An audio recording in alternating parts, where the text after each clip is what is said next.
Welcome back to a special edition of GP Fans here on YouTube because we have boots on the ground at the first day of testing in Barcelona as we finally get Formula One cars back on track in a semi-meaningful situation. Our man in the thick of everything out there in Spain is, of course, Mr. Ian Parks. Ian, how are you doing today, mate? How is Barcelona treating you on day one of testing?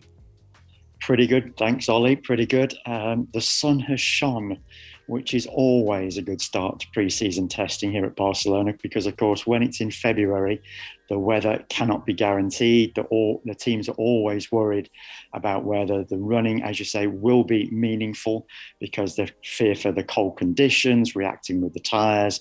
But at least, as I say, we've had reasonable temperatures, better temperatures than some of those COVID hit races, if you remember, when we're in places like the Nürburgring and out of season, just the wrong time of year for a race to be held at the Nürburgring. But thankfully, good running.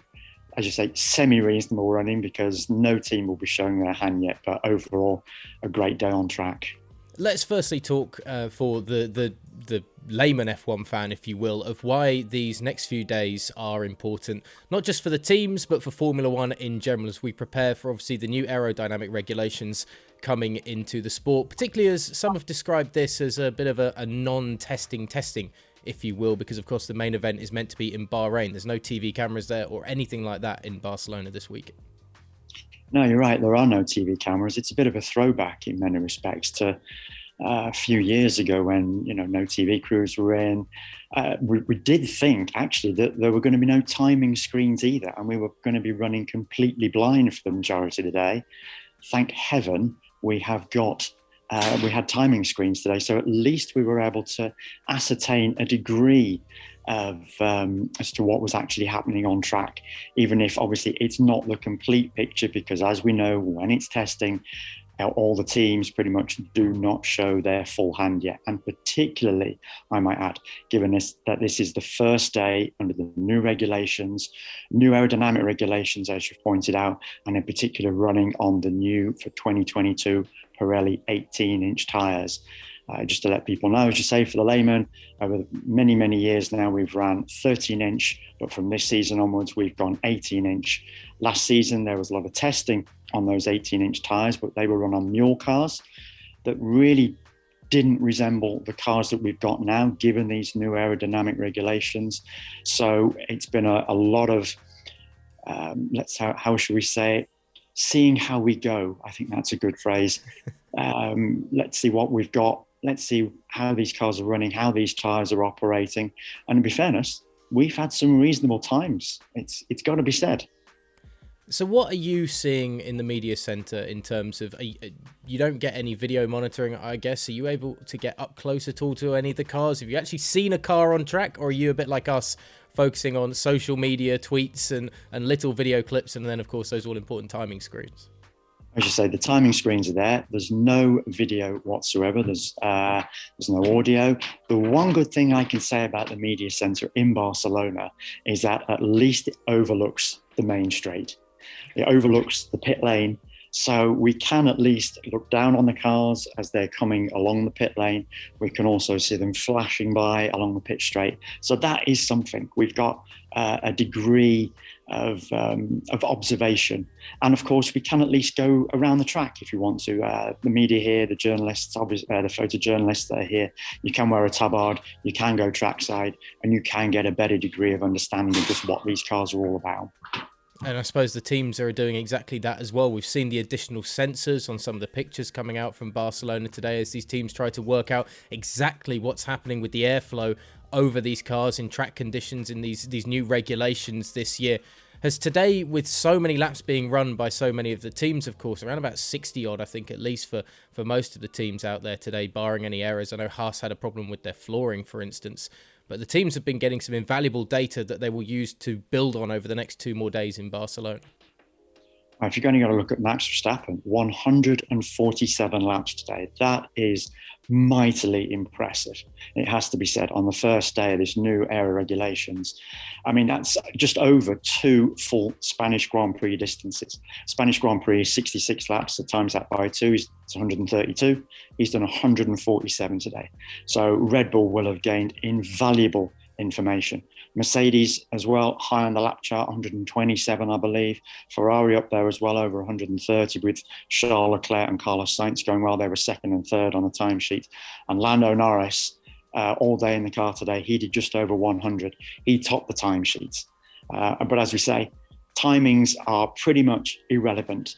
The only thing I would say about the timings is that a lot of discussion was had building into this season with regard to the fact that, with these new aero regulations, the cars will probably be considerably slower come the start of the season. Well, let's put it this way. Lando's time today was 1:19.5. That was just over 3 seconds slower than Lewis Hamilton's pole position time at the Spanish Grand Prix in May last year. That is a pretty good benchmark. I'm pretty confident that 1:19.5 will be lowered at some stage over the next 2 days. And then if you think that these cars are going to build and build and build, so by the time we come to the Spanish Grand Prix here in May, just 3 months away now, that lap time could be very close to the time that Lewis set on pole just 9 months ago.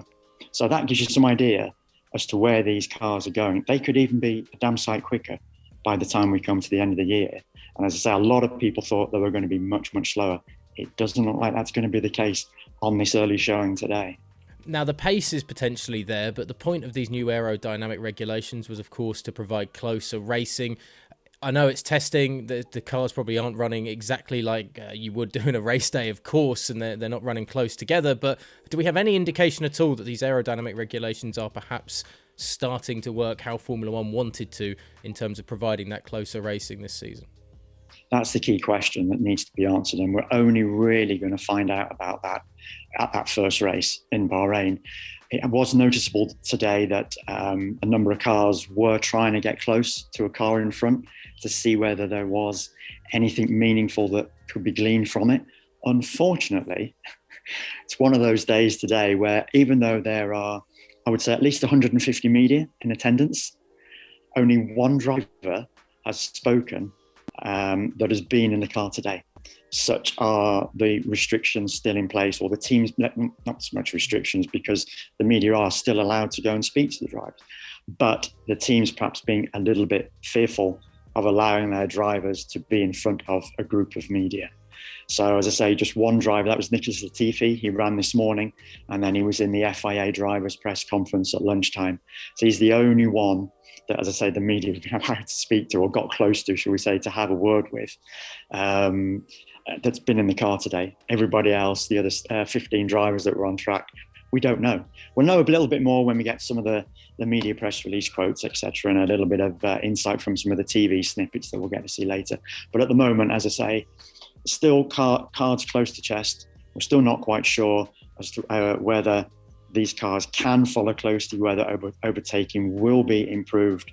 We will know more as testing goes on, but we're obviously going to know much, much more once we get to that first race in Bahrain. And that's going to be the all-important acid test for these regs.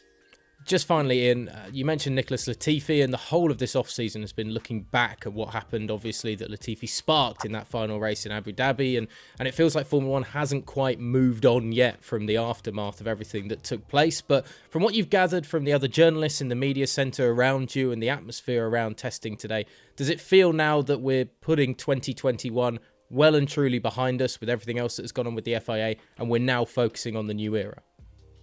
There's a yes and no answer to that. The no answer, or I'll give you the yes first. I'll lead up to the no, because the no is quite interesting.